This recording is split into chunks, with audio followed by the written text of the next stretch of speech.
Bhagavate Vasudevaya. Om Namo Bhagavate Vasudevaya. Om Namo Bhagavate Vasudevaya. Hare Krishna. Text 49. Durena hyavaram karma buddhiyoga dhananjaya buddhau sharanamavincha ya krupanaha palahetave. O Dhananjaya, keep all abnormal activities far distant by devotional service and in the consciousness surrender unto the Lord. Those who want to enjoy the fruits of their works are misers. Buddhiyukto jahatiha ube sukrita drushkrute tasmad yogaya yujjasva yogah karma sukaushalam. A man engaged in devotional service rids himself of both good and bad reactions, even in this life. Therefore, strive for yoga, which is the art of all work. कर्मजं बुद्धियुक्ता हि फलं त्यक्त्वा मनीषिणः जन्मबन्धविनिर्मुक्ताः पदं गच्छन्त नायमम्. By thus engaging in devotional service to the Lord, great sages and devotees free themselves from the result of work in the material world. In this way, they become free from cycle of birth and death and attain the state beyond all miseries by going back to Godhead. यदा ते मोहकलिलं बुद्धिर्व्यतिरिष्यति तदा गन्तासि निर्वेदं श्रोतव्यस्य श्रुतस्य च. When your intelligence have passed out of the dense of forest of delusion, you shall become indifferent to all that has been heard and all that is to be heard. श्रुति विप्रतिपन्ना ते यदा स्थास्यति निश्चला समाधावचला बुद्धि तदा योगमवाप्स्यसि.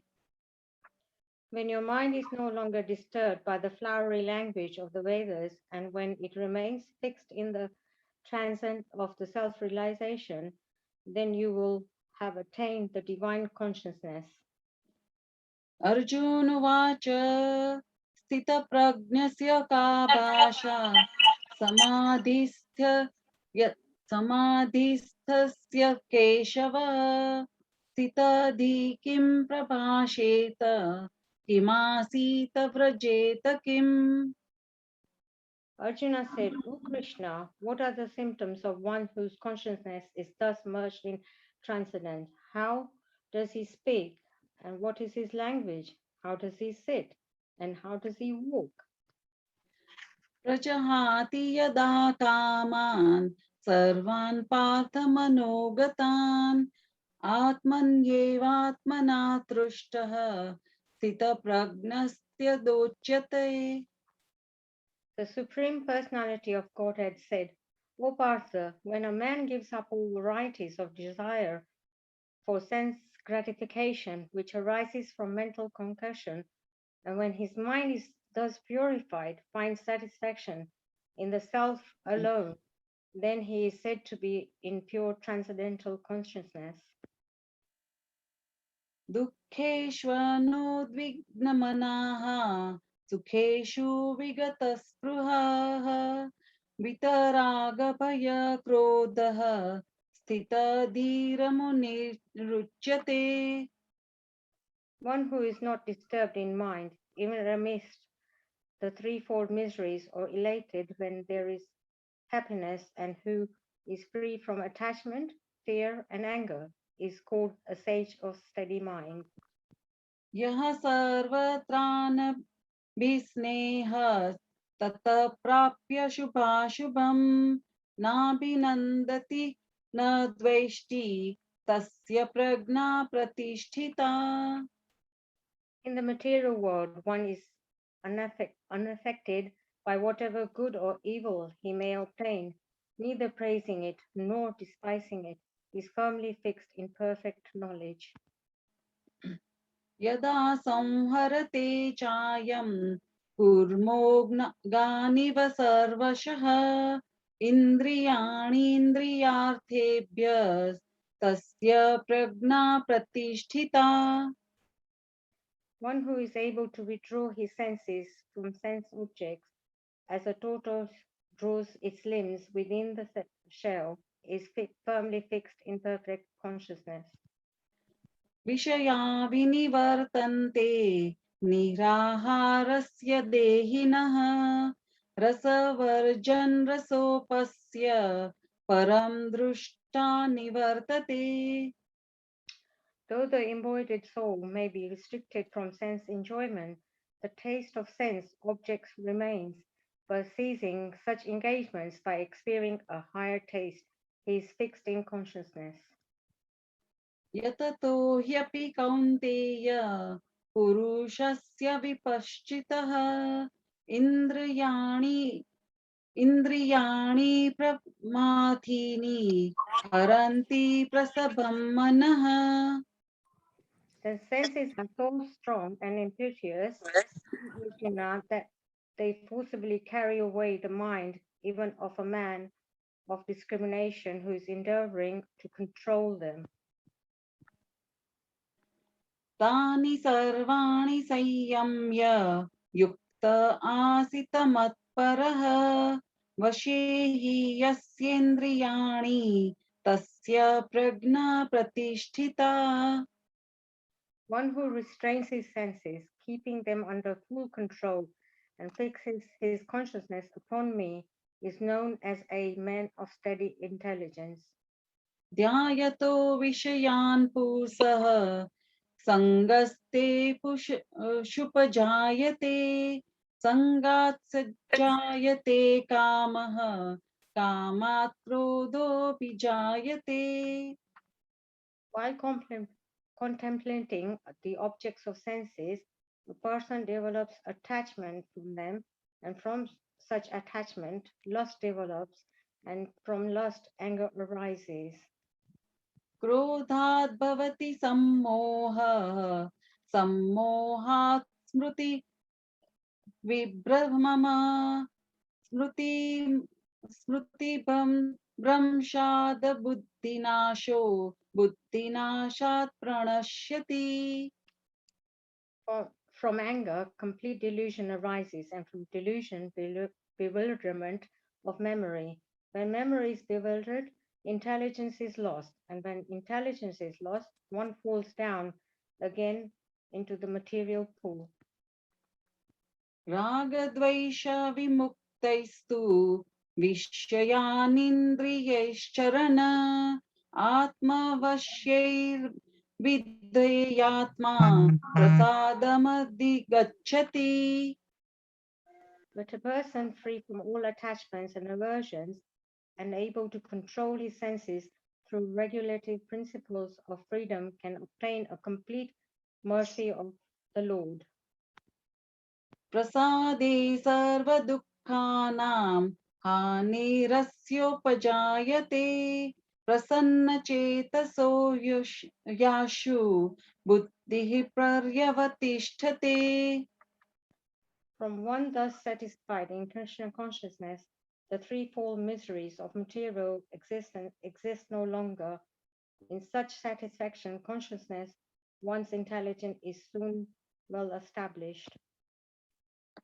नास्ति बुद्धिर्युक्तस्य न चायुक्तस्य भावना न भावयतः शान्तस्य कुत सुखमा.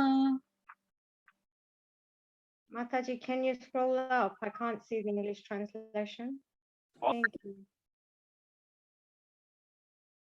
One who is not connected with the Supreme in Krishna consciousness can have neither transcendental intelligence nor a steady mind, without which there is no possibility of peace. How can there be any happiness without peace?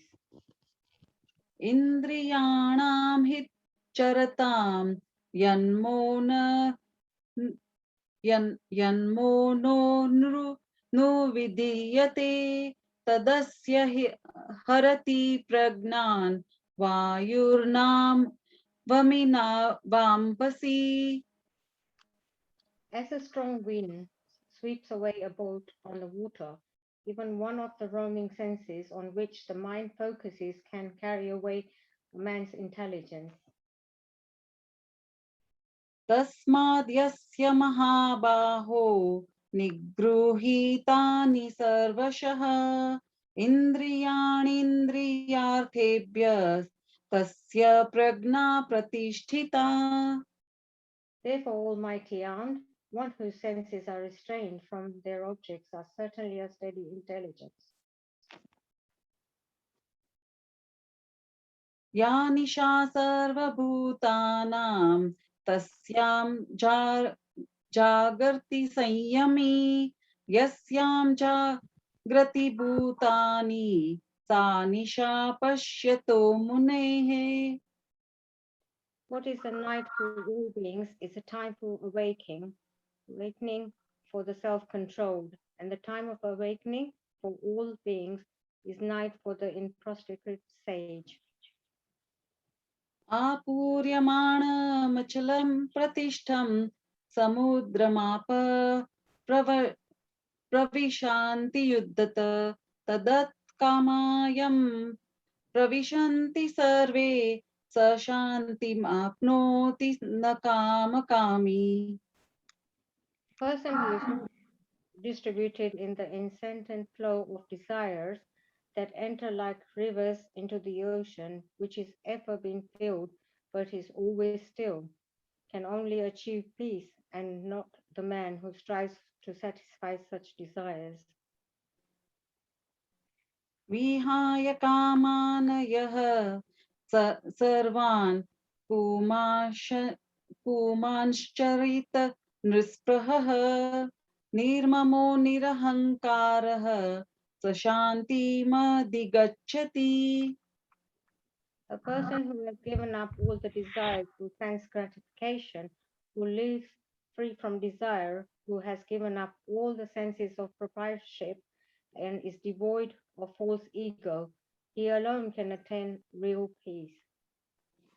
एषा भ्रामी स्थिति पार्थ नैनां प्राप्य विमुह्यति स्थितत्वास्यामन्तकालेऽपि ब्रह्मनिर्वाणमुच्यति. That is the way of a spiritual and godly life, after attaining which a man is not bewildered. If one is thus situated, even at the hour of death, one can enter into the kingdom of God. Hare Krishna. Hare Krishna. Please accept my apologies for any mistakes. Thank you so much, Malka Mataji and Indira Mataji. Really beautiful. Thank you. I got distracted for a couple of seconds. Sorry, Prabhuji just entered, so I got distracted. Thank you very much, both of you. Very, very nicely recited. Thank you very much. Yeah, so I hope all of you had a blissful and wonderful Janmashtami celebrations. It was really, really nice, all the 3 days. And I hope a lot of you also managed to come for Srila Prabhupada's appearance day. That was also wonderful. And the offerings from all Prabhupada disciples was really nice to hear. If you all didn't come, maybe you all heard it online, but it was really, really nice. All right, so we will continue with our second chapter. Today we are going to do verse 71. So just give me a minute and I will share the screen.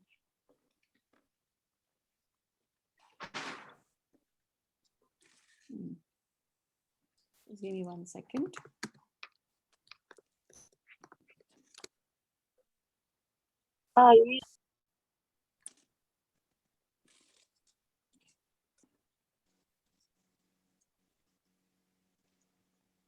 Okay, can everybody see the screen?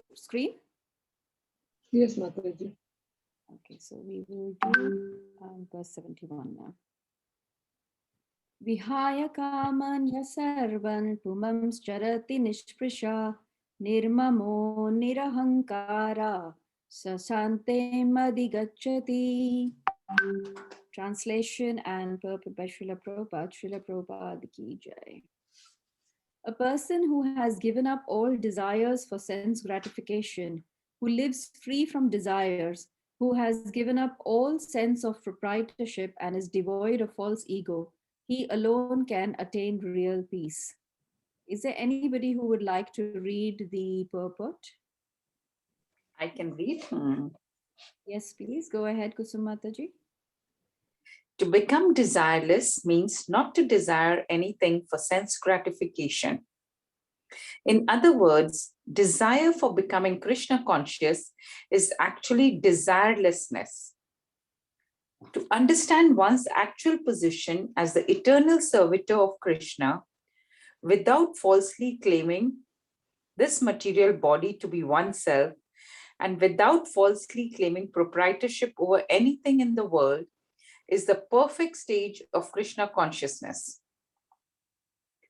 One who is situated in this perfect stage knows that because Krishna is the proprietor of everything, everything must be used for the satisfaction of Krishna. Arjuna did not want to fight for his own sense satisfaction, but when he became fully Krishna conscious, he fought because Krishna wanted him to fight. For himself, there was no desire to fight. But for Krishna, the same Arjuna fought to his best ability. Real desirelessness is desire for the satisfaction of Krishna, not an artificial attempt to abolish desires. The living entity cannot be desireless or senseless, but he does have to change the quality of the desires. A materially desireless person certainly knows that everything belongs to Krishna. Ishvashyam idam sarvam. And therefore, he does not falsely claim proprietorship over anything. This transcendental knowledge is based on self-realization, namely, knowing perfectly well that every living entity is an eternal part and parcel of Krishna in spiritual identity, and that the eternal position of the living entity is therefore never on the level of Krishna or greater than him. The understanding of Krishna consciousness is the basic principle of real peace. Hare Krishna. Thank you, Kusumataji. Thank you very much. So before we start discussing this verse, we'll just say our prayers. Om Agyanatimirandasya Gyananjana Shalakaya Chakshurunmilitam Yena Tasmai Shri Guruve Namaha. Hey Krishna Karuna Sindhu Dinabandhu Jagapate Gopesha Gopika Kanta Radhakanta Namostute Tapta Kanchana Gaurangi Radhe Vrindavaneshwari Vrishabhanu Sute Devi Pranamami Hari Priye Vanchakalpatarubhascha Kripa Sindhubheva cha Patitanam Pavanebhyo Vaishnavebhyo Namo Namaha. Jai Shri Krishna Chaitanya Prabhu Nityananda Shri Advaita Gadadhar Srivasadi Gaura Bhakta Vrinda Hare Krishna Krishna Krishna Hare Hare Hare Rama Rama Rama Hare Hare Om Vishnushaya Krishna Prasthaya Bhutale Srimate Bhaktivedanta Swami Namine Namaste Saraswati Deve Gauravani Pracharine Nirvishesha Paschata Deshadarine.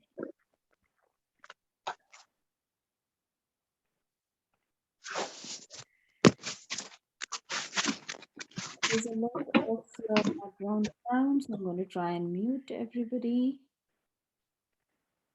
And I will request everybody, please be on mute, otherwise it's quite disturbing.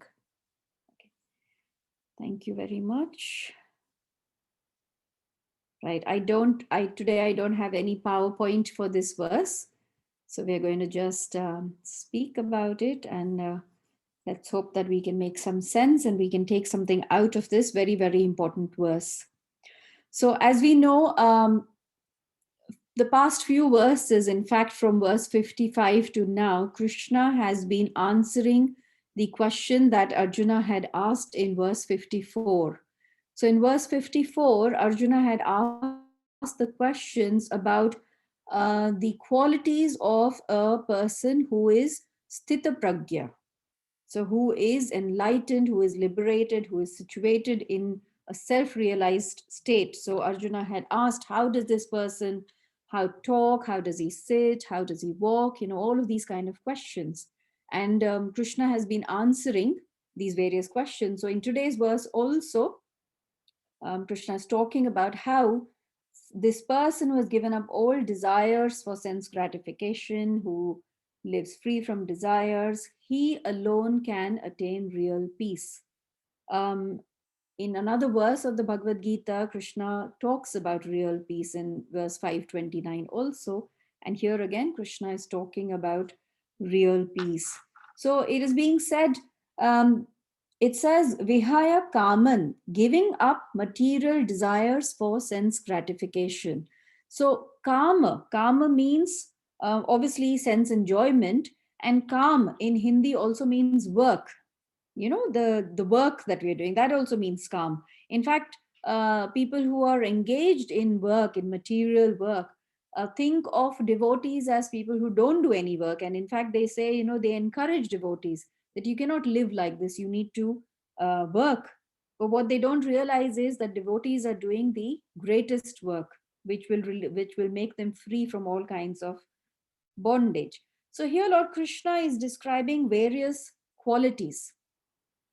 Now, the most important thing that Krishna explains in this verse, and Prabhupada is explaining the first sentence of the purport, he says that to become desireless. Now, what does becoming desireless mean? Can anybody become totally free from all kinds of desires? That is not possible. Why that is not possible? Because to have desire is the quality of the soul, and one cannot separate the quality of the soul. Like how one cannot separate heat and light from fire, one cannot separate the sweetness from the sugar, same way one cannot separate the fact that a soul will have desires. If one becomes desireless and senseless, then one becomes a stone. So Krishna is not talking about, and Prabhupada explains, he's explaining that having no desires does not mean that you become senseless or become a stone or have no feelings. What it means is that the only desire you have is to please Lord Krishna. So all of your desires should be just to please Krishna. We are eternally part and parcel of Krishna. We are eternal servants of the Lord. So all our prestige, our talents, our money, our family, everything should be used in the service of Lord Krishna. That is the meaning of being desirelessness, right? And then the the third line of this verse says, Nirmamo nirahankara. Very important.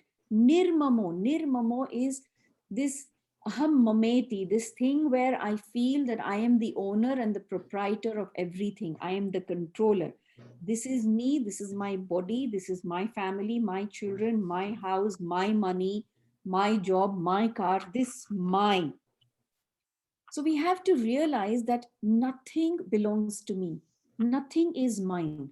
I have been given these facilities by the Lord in order to maintain myself in this material world. I did not come with this. I will not go with these. I came empty handed. I will go back empty handed. Nothing belongs to me. Everything is given to me by the Lord.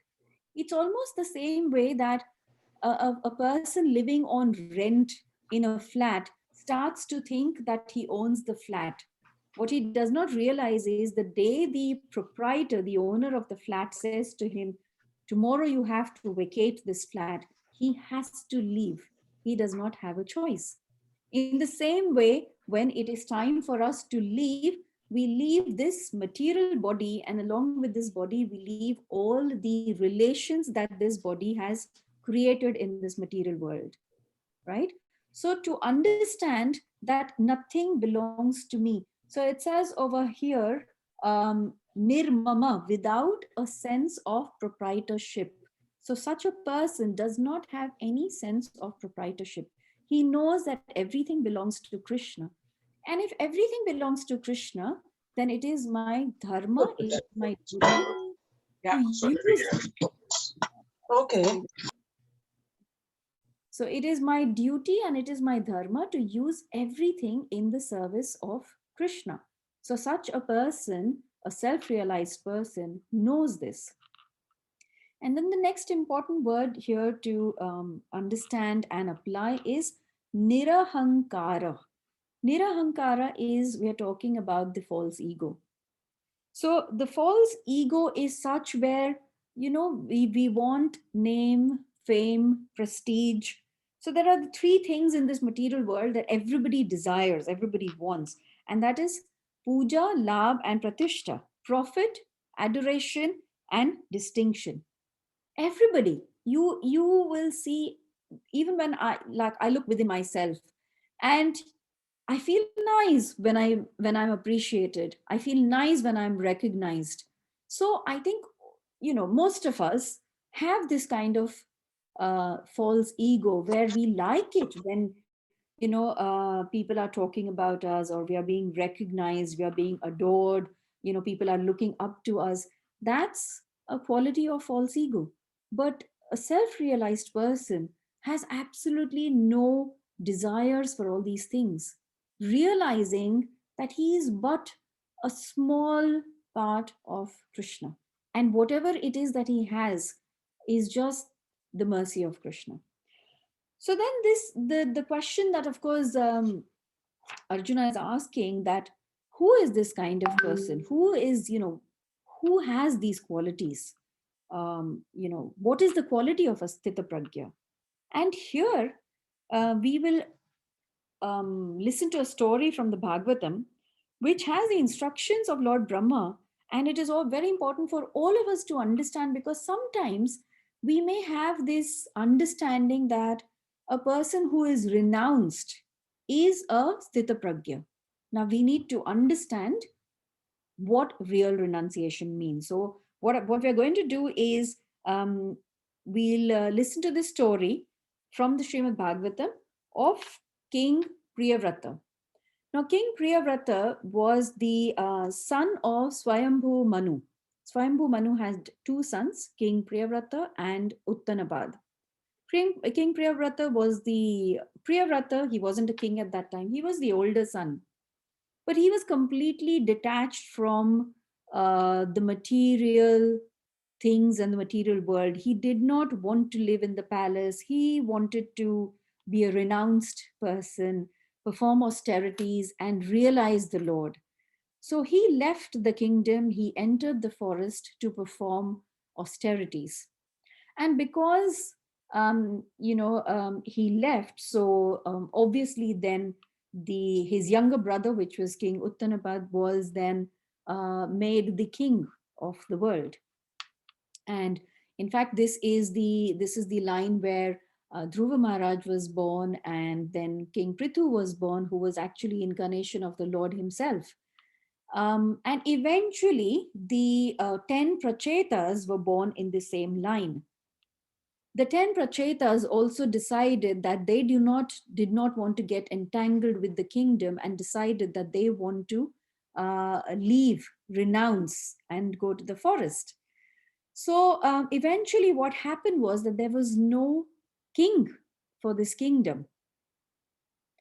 And, as we know that you need a head, you need a ruler in order to maintain the subjects, to maintain, system in the kingdom. So Swayambhu Manu decided that he will try and persuade King Priyavrata to give up his austerities and come back and become the king of the world. Um, However, he also knew that King Priyavrata is very determined, and he tried, but he wasn't successful. Now, Lord Brahma is of course, the Swayambhu Manu is the son of Lord Brahma. So Lord Brahma is the grandfather of King Priyavrata, and he realized that the situation needs, more delicate handling. How it is when we try and get influential people to try and when we are in a situation where we know we need a lot of support. So Lord Brahma, along with a lot of his associates, the demigods, came to King Priyavrata where he was performing this austerities. And, he praised him. He said, I know you are really determined and you want to perform these austerities. But he said that all of us, we have to perform our duties as per laid out by the Supreme Lord. And just by entering a forest and performing austerities, one does not become renounced. Real renunciation is actually when you are renounced with your consciousness. And he explained to the king, to Priyavrata, that, what is the point of renouncing one wife when one goes around in the forest carrying 6 wives with him? And who are these 6 wives? The mind and the 5 senses. So, what is the use of that kind of renunciation? Rather, it is better to perform your duty, whatever duty has been laid out for you by the Supreme Lord, but be renounced. And in our sessions over here, we have discussed these various kinds of vairagya. So I'm not sure if everybody remembers, so we just touch upon this. So there's something known as, there are different kinds of vairagyas. We'll touch on the 2 important ones, which is important for us to understand. So there is something known as the Falgu Vairagya, and there is something known as the Yukta Vairagya. Where did the name Falgu come from? There is a river in India. Falgu means, like fake. So there is this river in India, which is actually covered by sand. So you cannot see the water. But when a person steps on the sand, he goes in because there is water there. So that it's like fake. It's a river, but you cannot see it. So that, and the name of that river is Falgu, and that's where this name Falgu Vairagya comes from. And Srila Prabhupada gives this example that a lot of sannyasis and saintly people who have renounced this world do not want to, like suppose somebody is giving them donation of Lakshmi, money. They don't want to touch this Lakshmi. They say, no, this is material. We don't get involved with these materialistic things. This is this is money, we can't touch it. But what Prabhupada is explaining is, Lakshmi is the goddess. She is not material. What you do with that Lakshmi is material. And that is why Prabhupada says, when somebody gives me money, I take it wholeheartedly and I ask for more, because I can use all of this Lakshmi in the service of the Lord.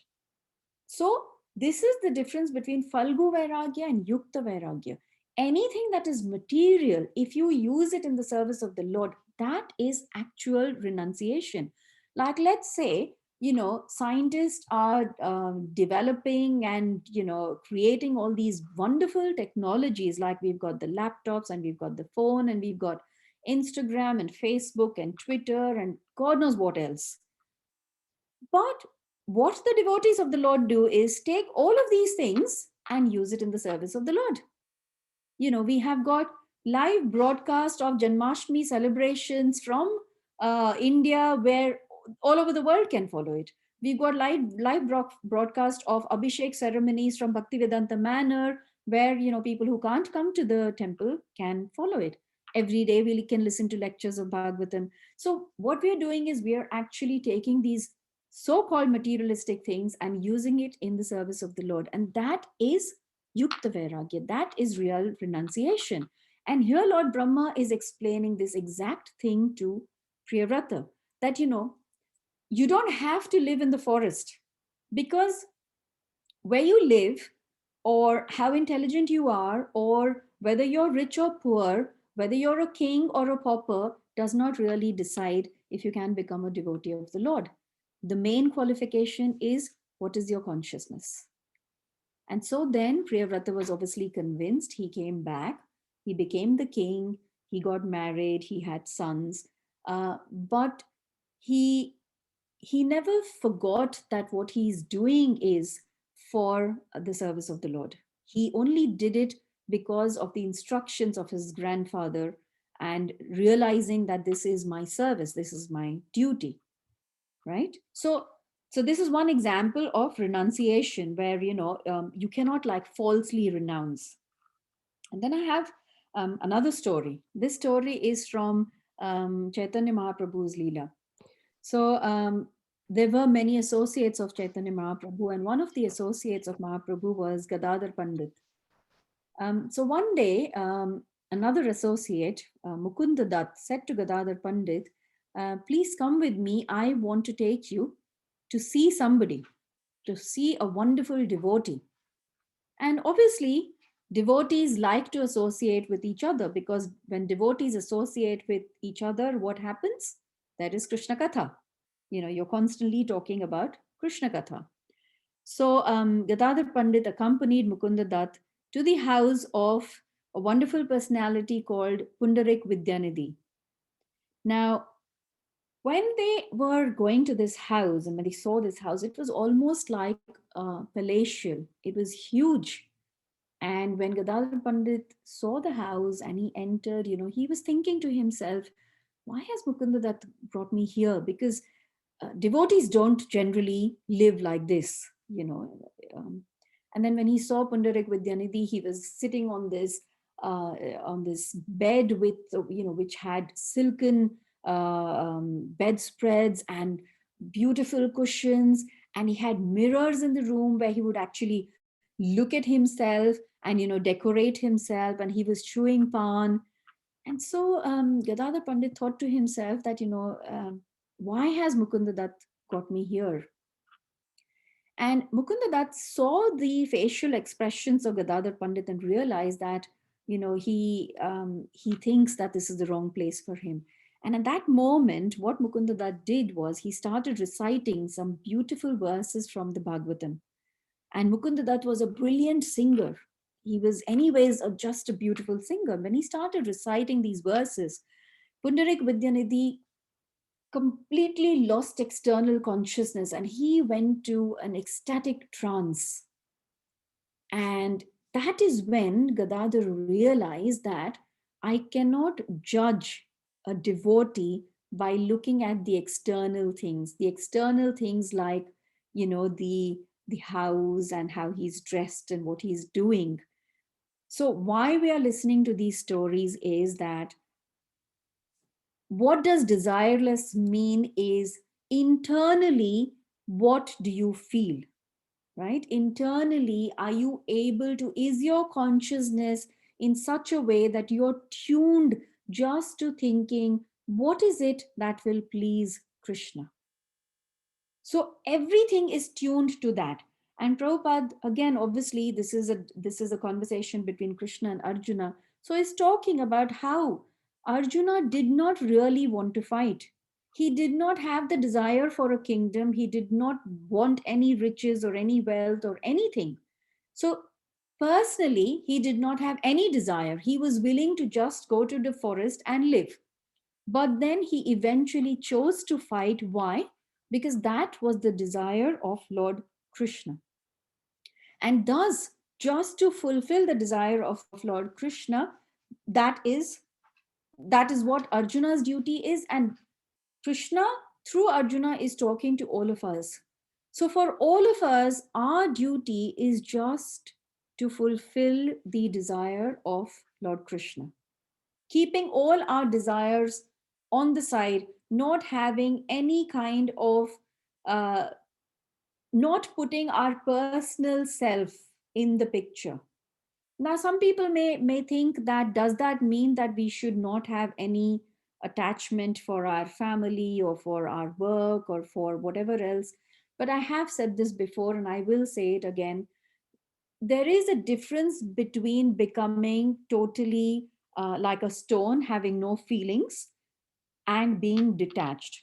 What detached means is that understanding that these things or these people, they don't belong to me, but they are Krishna's. And because they are Krishna's, I have double responsibility to look after in a much better way. You see how it works? The moment you start thinking that this belongs to Krishna, isn't it true that when we know that, this is somebody's, like, let's say, I've been asked to look after, let's say, a very, very precious and important or beautiful painting for somebody, let's say, wouldn't I be more conscious that I should not by mistake also, nothing should happen, there shouldn't be any accident? So that is the consciousness that we should have. So detachment does not mean that I don't have feelings, I have no love. No, detachment means realizing that this is Krishna's. So, my children are Krishna's, my wife or my husband have been given to me by Krishna, they belong to Krishna, they are Krishna's children. So I have double responsibility to look after them nicely. The job that I have is my dharma, to perform it in such a way that I get good results out of it, because then those results I can offer to Krishna. So our consciousness has to change, and this only comes by constant practice, constantly thinking that this is Krishna's, this has just been given to me to look after, to for my maintenance, that I can live in this material world, with some kind of how do you say, comfort. So realizing that obviously nothing belongs to me, and that is what Prabhupada says in this verse, Ishavashyam idam sarvam, knowing that everything is Krishna's. So it's almost like,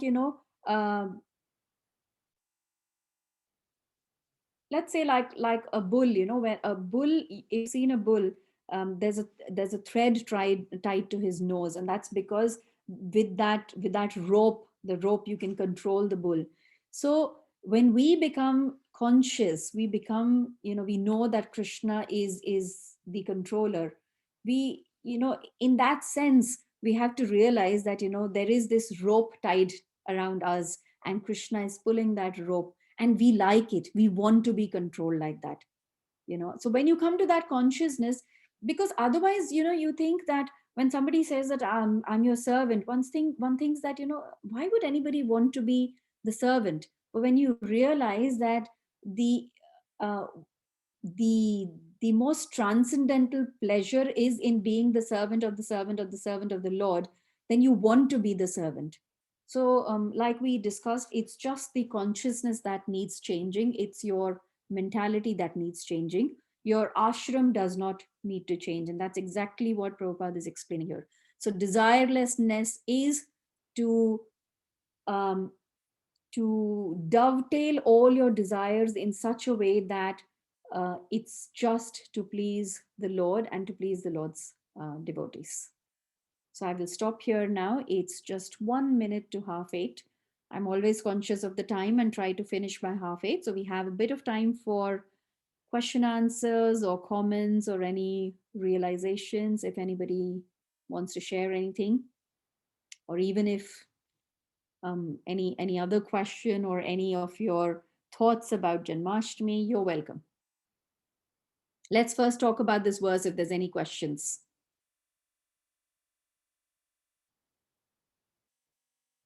No questions? Oh, hold on a minute. I'll just check the chart. Right. Okay. There is a question. I was looking for this perspective of used. Okay. Material in religious organizations. Thank you. Thank you. So that's good. Any other comments or questions? Or everybody seems to be satisfied with the explanation of this verse? Wow, everybody's really quiet. Are you all tired after all the celebrations that we had? Okay, there is a question on the chat. On the path of Yukta Vairagyam today, what if one falters? Show off of wealth, etc. This is very common, even a yes. Another thing I've heard few talk very rudely on the topic of detachment, reprimanding people who do have attachments. As long as we are here, common people, materialism does exist. Yes, I agree. I'm sorry, the name doesn't come up. So I don't know if you would like your name, if it's okay, if I know who is giving these comments. Yes, you are right that even in practitioners, yes, there is show off of wealth. What you have to realize, and this is that something that I tell myself also, we are all conditioned. All of us are conditioned. We are on this path, but we have not fully cured. It's like that we have entered the hospital and we are in the process of getting a treatment for the disease that we have, but we haven't reached the final place where we are completely cured, because if we were cured, we wouldn't be here.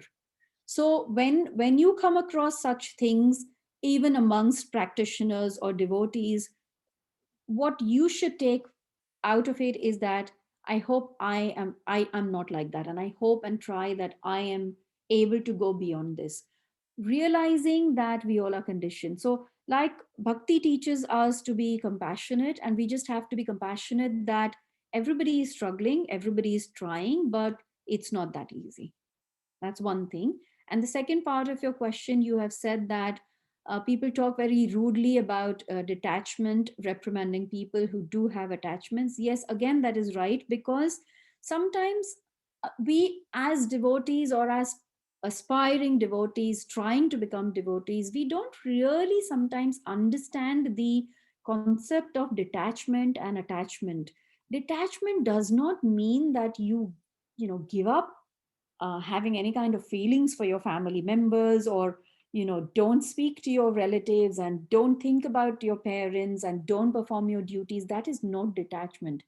Like I said, real detachment is understanding that all of these people are part and parcel of Krishna. They are all Krishna's children, and so when you serve them, you are actually serving Krishna. That is real detachment. So you become attached to them in a different way. You don't become attached to them on a bodily platform, that this is my husband, my children, my parents, and that is why I'm attached to them. You become attached to them thinking they're all part and parcel of Krishna. So that is a much higher level of attachment. But along with it, it brings with it a certain kind of detachment, knowing that we are all part and parcel of Krishna. So I'm attached to this person because he is part of Krishna. And this life, remember one thing, it's like when you draw a line on a paper and you put a small dot on that line, that is this one life. But our entire existence is that long line on the paper. So remember that this is just a tiny part. I hope that kind of helps.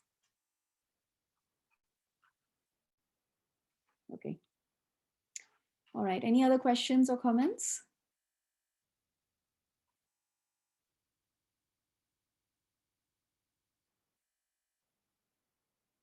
No questions, no comments. That's good. Hare Krishna, Mataji. Yes, Mataji. So Mataji, Pundrik Vidyanidhi's example, thank you for a wonderful class. But there Gadadhar Pandit was asked to give benefit of doubt to Pundrik Vidyanidhi. So in Mahaprabhu's case, in terms of Prataparudra, King Prataparudra, he was not wanting to associate with him because of his wealth and fame and all that. So what were the deeper lessons there? Because here Gadadhar Pandit was... Hema Mataji, one thing that we have to realize is that obviously all eyes were on Mahaprabhu at all times. And that is why Mahaprabhu had to be, in a sense, that he was teaching through his examples. And if being a sannyasi, if he would have done anything which was not normal for a sannyasi to do, everybody would follow that example. You see? So he had to be extremely careful about who he was associating with, how he was coming across, because obviously he was teaching by example. And that is the reason why he had to take a much firmer stand when he was, doing whatever he was doing, so that in the future, when people would speak about it, there would always be that, what do you say, that level of how and why a sannyasi should not behave, or should not interact or associate with materialistic people. I'm sorry, one second. Yeah, so for Mahaprabhu, obviously, because he was leading by example and because so many people were following him, he had to kind of show that. And then we see eventually there's so many lessons that we can learn from here, that how the devotees of Mahaprabhu were so much more compassionate. They tried in so many ways that Maharaj could meet Mahaprabhu. And eventually, how they said that, dress in the garb of a devotee and sing these songs for Mahaprabhu. So again, over here, what we are seeing is that what actually appeals or endures to the Lord is not wealth, not your status in a society, but your humble menial service. So there's so many lessons that we can pick up from this pastime alone.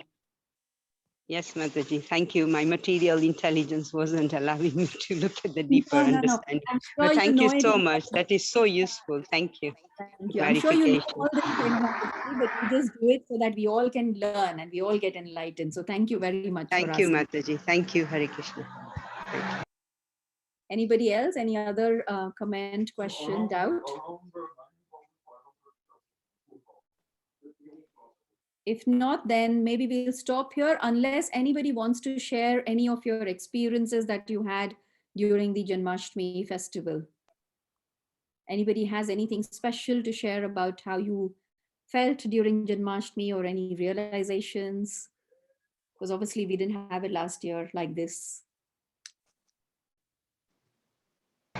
Mataji, the wonderful thing was that in the Gomatsya tent, so many chat members came over and said hello in physical, and we've never met them as such. And it was like meeting your family members you haven't seen for years and years. And it was so nice to meet them physically. So thank you for everyone who came across and said Hare Krishna to us. Yes, it was wonderful.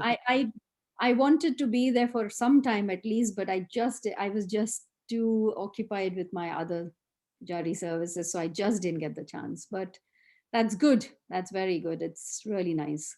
One thing that I wanted to share, and this is a realization by one of the very senior devotees, and she was sharing it with somebody. So I think I'll just share it with all of you. She was saying that she's a devotee for the past almost 40 years. So obviously she's been coming to the temple regularly and, doing various pujari services like cooking for the deities and all of that, in all festivals.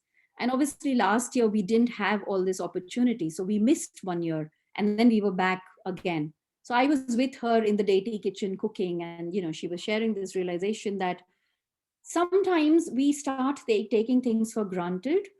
And because whatever happened last year, and because nothing was normal, and it was just so many things happened last year for so many people, on an emotional level, physical level, financially, we've lost so many things, so, and of course we were not able to come to the manor. But she said that, my realization is that we should not take anything for granted in our devotional service, because you just never know what is going to happen. That is one thing. And the second thing, she said that many years back, Tamal Krishna Maharaj, His Holiness Tamal Krishna Maharaj, had said to her that when we enter the gates of the manor, then Maya cannot take control of us, when we enter the gate. And she at that time had not thought, what does that mean? But what it means is that when we enter the gates of the manor, if our consciousness is like that, where we are totally surrendered to the Lord, at that time, Maya obviously cannot take control of us.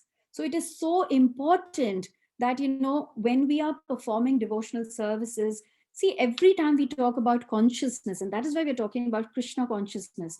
Krishna consciousness is not an external thing. Just by changing the dress that you wear and applying tilak and wearing kanthi mala and all of that. Yes, that is also important. What's his name? Sorry. Sutapa Prabhu had said once in a class that these external things help to develop that consciousness, but that is not the be all and end all. What is very important is the internal consciousness. And that is why you have to keep working on that.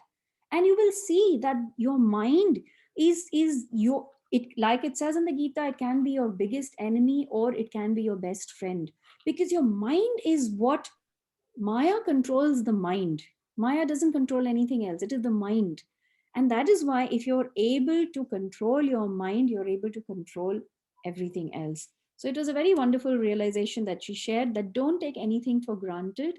All these services, all of these opportunities that you have to associate with devotees, to listen to classes, to come and do service, you must be ever grateful for it, because you just never know what's going to happen tomorrow.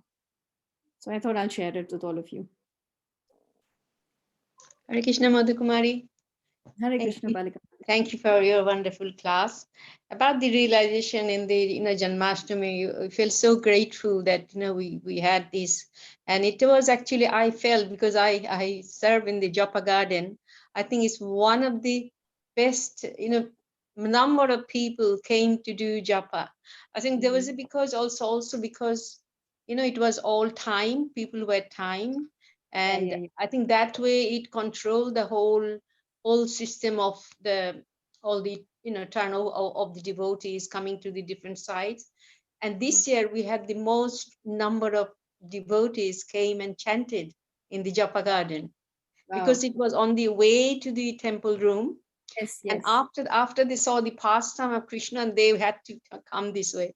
And other time when we were in the other side, we had actually, I felt that we are kind of dragging people, just chant. But this was, it was so natural. And I Yeah. felt it was really great. I mean, little babies, little children, they were all coming and chanting. It was with Srila Prabhupada. It was such a wonderful feeling. So I think if it could be managed like this, I think would have been Yeah.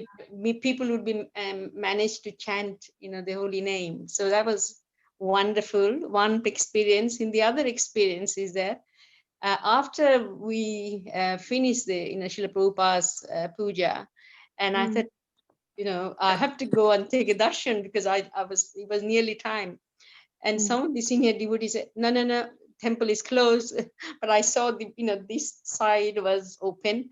I said, doesn't matter, I'll take a darshan of Srila Prabhupada. And Krishna was standing, the gate, the curtain didn't close. I was feeling so personal. He was just waiting for me. So that was a wonderful feeling I had. I said, Krishna, you're so merciful. Definitely. I thought the curtain was closed, I wouldn't be able to, but it was so nice. No, it was beautiful, and the darshan was just amazing. It was absolutely amazing. Yes. And yes, everybody agrees, Palika Mataji, that the way it was ticketed and controlled, even for like for the pujaris, and that it was just very nicely, like we were able to manage everything very nicely. So it was great. Yeah. I have a message on the chat from Surabhi Mataji. She says the music, the play, the Abhishek on arrival of Krishna was great on the night of Janmashtami. Agreed, Surabhi Mataji. It was absolutely wonderful. Yeah, I'm so glad that a lot of you were able to come for the festival. It is amazing. And in 2 weeks' time, we have Radhashtami. So that's going to be another amazing festival that we'll have. And hope all of you can come for the darshan again on Radhashtami. But yeah, it's great. It's great that all of you come every evening. Wonderful to have all of your association. Thank you for giving me the opportunity to come here and talk to all of you. It's really nice. I'm sorry I couldn't meet a lot of you, but I did meet a few. I met Prabhuta Mataji, and of course I met Hema Mataji and Palika Mataji. I met a few of you, but I wasn't able to be on the Gomatsya stand, although I wanted to, because I was just I was in the deity department. Yes, I met Santosh Mataji also. I met her yesterday. That was really nice. So yeah, I hope to see you all very soon, and thank you very much. Panchakalpatarubhascha kripa sindhubhaiva cha patitanam pavanebhyo vaishnavebhyo namo namaha. Anantakoti Vaishnavrinda ki jai. Jai. Thank you. Thank you, Mataji. Hare Krishna. Hare Thank you, Krishna. Mataji. Thank Hare you. Krishna. Thank you, Sue. Hare Krishna, everybody. Hare Krishna, Hare Mataji. Thank Krishna. you very much for wonderful class. Hare Thank you. Krishna. Hare Krishna. Thank you, Mataji. Yes.